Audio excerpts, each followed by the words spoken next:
Hello friends, the title of the video is Hybrid Warfare. Hybrid warfare uses digital tools to do a variety of things in the political, economic and technological sphere. One method is to mount surveillance on influencer and thus gain an understanding of how they respond to multiple situations. The second is there is the use of digital tools to manipulate public opinion like influencing an election or referendum. Third, it can be used to cause direct damage to public infrastructure. For example, if a hacker takes down a public network, say a power grid or communication network, it is hard to prove he was acting on behalf of a foreign government.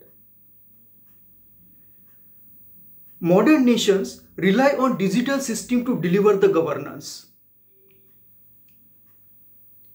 Most modern infrastructure is smart and digitally managed. All small infrastructure is vulnerable to cyber attack.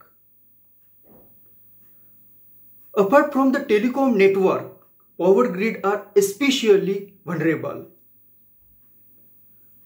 Modern grid must use a mix of power from different sources. Earlier in 2008, Georgia and Russia engaged in short shooting war over separatist Georgian province such as South Ossetia.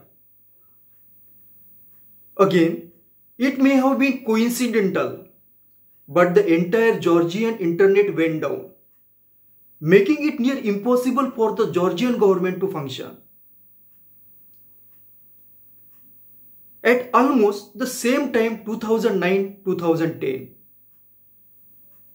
a very sophisticated and malicious worm called Stuxnet propagated across network everywhere. It is estimated that in India alone, up to 80% all computers were infected. The worm did not damage whatsoever, except to centrifuge used in Iran's nuclear program. It destroyed at least 20% of Iran's nuclear centrifuges.